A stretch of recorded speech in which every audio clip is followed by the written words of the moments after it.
Guardai-me, ó Deus, porque em vós me refugio. Salmo 15, o bom dia. Em nome do Pai, do Filho e do Espírito Santo. Amém. Recorramos sempre à poderosa intercessão de Maria Santíssima, nossa Mãe, e de São José, o Justo. E que possamos sempre nos refugiar em Deus, a razão máxima de nossas vidas, aonde encontramos a verdadeira paz.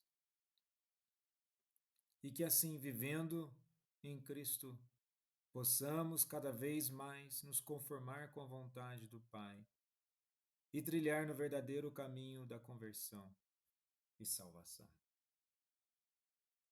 Estamos caminhando para o fim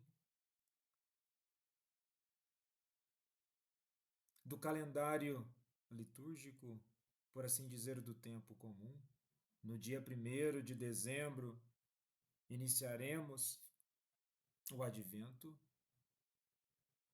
E a dinâmica das leituras nos apontam para uma reflexão da esperança cristã. O fim dos tempos, o juízo final. O que muitas vezes alguns vão olhar com medo e com receio.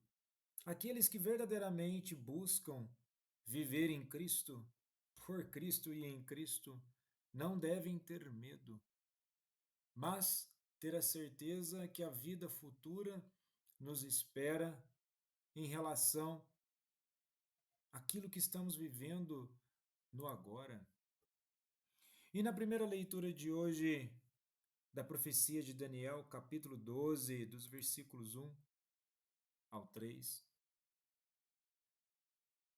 é uma passagem crucial do livro de Daniel, situada no contexto da profecia apocalíptica.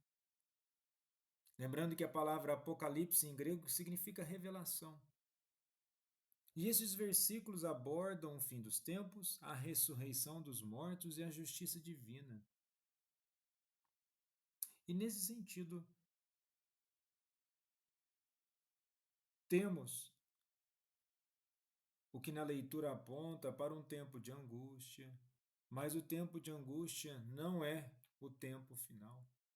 Pois no versículo 2, o que está escrito? Muitos dos que dormem no pó da terra ressuscitarão, uns para a vida eterna e outros para a vergonha e desprezo eterno.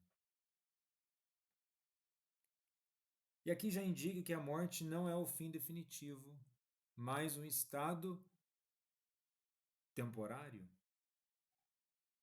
E a ressurreição aqui se desdobra em dois destinos opostos, estabelecendo uma clara divisão entre justos e ímpios. Nós estamos falando necessariamente aqui somente na questão de condenação. E devemos refletir sobre a nossa caminhada. Se estamos finalizando ou rumo, ainda temos uma caminhada até o mês de dezembro, mas se estamos finalizando mais um ano, que possamos refletir sobre tudo aquilo que foi feito, na esperança de poder fazer melhor e diferente. Lembrando que nós não sabemos quando nem a hora e é preciso verdadeiramente aproveitar nossas vidas. E o texto aqui aponta para elementos escatológicos, ou seja, reflexão para o fim da vida do ser humano, a esperança em meio às tribulações.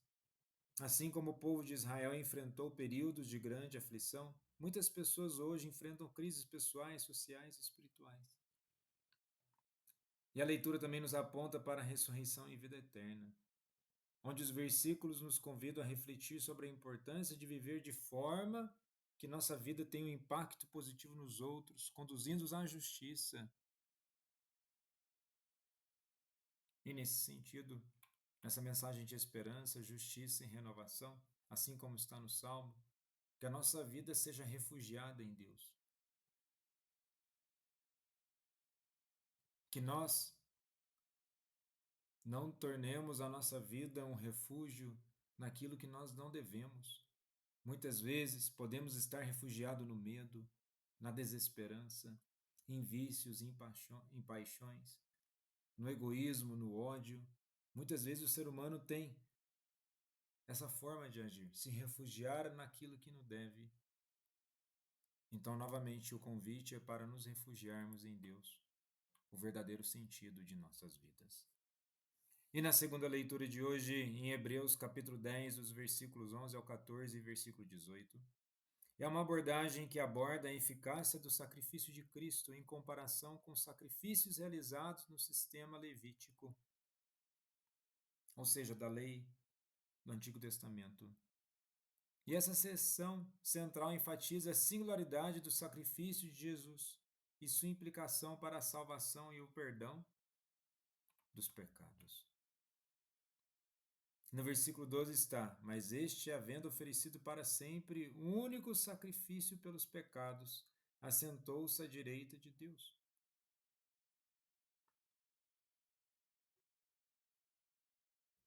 E aqui nós temos a nossa esperança, o perdão.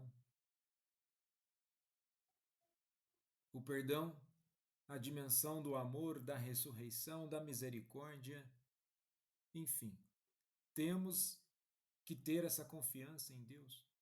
Nós não podemos ter a confiança última de nossas vidas em qualquer outra coisa. A nossa grande esperança e única esperança é Jesus Cristo. Aquele que tudo faz, aquele que tudo pode. E se ainda nós não nos entregamos a esse amor verdadeiro, que possamos pedir discernimento ao Espírito Santo que nos convença dia após dia. E no Evangelho de hoje, em Marcos 13, dos versículos 24 ao 32,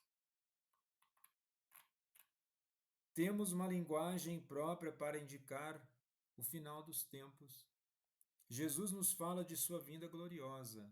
Não são palavras para incutir medo nos cristãos, mas garantia de que Deus tem o domínio da história da humanidade. E aqui é um discurso escatológico, onde Jesus fala sobre os eventos futuros. Temos o contexto da destruição do templo em Jerusalém e o fim dos tempos. Temos toda uma dimensão de sinais cósmicos que remetem às passagens do Antigo Testamento, como Isaías 13, versículo 10, Joel 2, versículo 31. E essas mudanças drásticas e cataclísmicas que anunciam a intervenção divina. E esses fenômenos simbolizam o julgamento divino e o fim de uma era, reforçando a ideia de que algo grandioso está para acontecer. É a vinda do Filho do Homem, que recebe domínio e glória de Deus.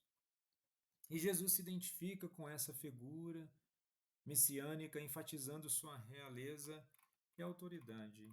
Novamente, não é para incutir medo, é para nos trazer confiança, dessa confiança que possamos ter discernimento, a partir do discernimento ter a esperança de vivermos de forma diferente e confiando nas palavras imutáveis de Cristo, mantendo-nos vigilantes enquanto aguardamos sua vinda gloriosa. Essa é a fé que nós professamos, que dia a cada dia tenhamos coragem de nos entregar ao nosso grande amor.